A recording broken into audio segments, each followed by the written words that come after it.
लढाई आहे, हा संघर्ष आपल्या दोघांचा आहे आणि मी आशा बाळगते की तुम्ही या लढाईमध्ये मला साथ द्या.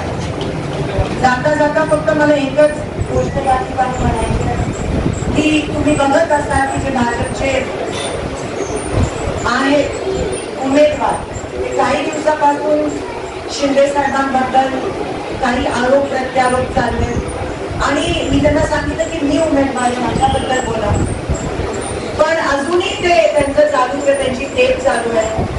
मोठं बोलायचं पण रेटून बोलायचं ही त्यांची परंपराच आहे आणि हे ते कंटिन्यूच करणार आहे. ते म्हणतात की त्यांच्याकडे पुरावे आहेत आणि मग जर त्यांच्याकडे पुरावे आहेत तर मागचे 10 वर्ष ते गप्प का बसले? करायची होती कारवाई, करायची होती अटक, का गप्प बसले?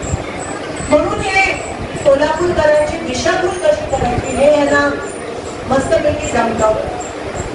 मला या निमित्ताने तुम्हाला अजून एक गोष्ट या ठिकाणी सांगायची आहे की हे तर त्यांनी केलं, शिंदे साहेबांवर आरोप प्रत्यारोप खोटं बोलतात, वेगळं बोलतात, पण माझा अंदाज असा आहे की कामाच्या मुद्द्यावर ते कधी बोलत नाही आणि म्हणून काही दिवसानंतर एक 30-35 दिवस इलेक्शनला राहिले ते कदाचित माझ्यावर आणि माझ्या कुटुंबावर वैयक्तिक आरोप सुद्धा करण्याची शक्यता आहे.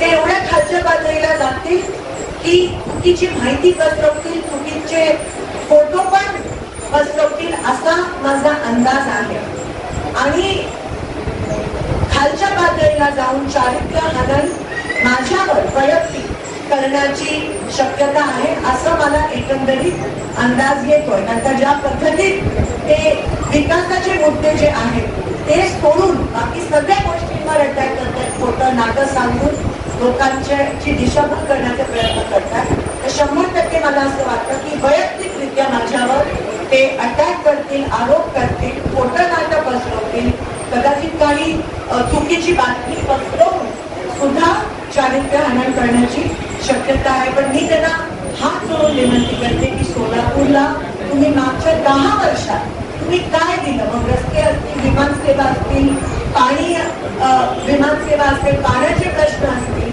हे काही सोडवलं का? ह्याचं उत्तर सोलापूरकरांना तुम्ही द्यावं. सोलापूरकर तुमच्या खोट्या गोष्टींना बळी पडणार नाही आहे याची मला खात्री आहे. 100% सोलापूरकर यावेळेस विकासाला साथ देतील, विकासाला मत देतील याबद्दल माझ्या मनात अजिबात शंका नाही आहे. आणि तुम्हीच म्हणताना हल्ली काहीतरी सोशल मीडियावर चालू असतं की सोलापुरात राम राज्य येणार आहे, राम राज्य येणार आहे. म्हणजे हे कदाचित असं तर म्हणत नाहीये की मागच्या 10 वर्ष रावण राज्य होतं आणि त्याचीच पावती तुम्ही देत आहात. म्हणून मला असं वाटतं आपण ह्या लोकांपासून सावध राहूयात आणि मी एवढीच विनंती करते की येणारा जो संघर्ष आहे तो आपण मिळून लढूया आणि तुम्ही मला आशीर्वाद द्याल मताच्या रूपात. लोकशाही वाचवण्यासाठी, संविधान वाचवण्यासाठी ही आपल्या आयुष्यातली खूप महत्वाची निवडणूक ठरणार आहे एवढंच या ठिकाणी सांगते.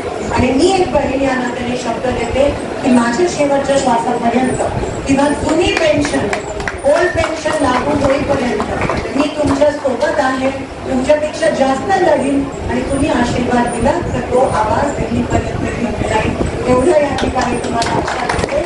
एकच पुस्तक जुनी पेन्शन हे मिळालंच पाहिजे. आणि जाता जाता तो मी नेहमी बाहेर घोषणा देते, माझ्या विधानसभेच्या बाहेर आम्ही देत असतो आणि जिथे संघर्ष असतो तिथे आवाज पोहोचलाच पाहिजे आणि तुमच्या बाजूने आहे हा आवाज. म्हणून एकदा सगळ्यांचा मला साथ मिळते.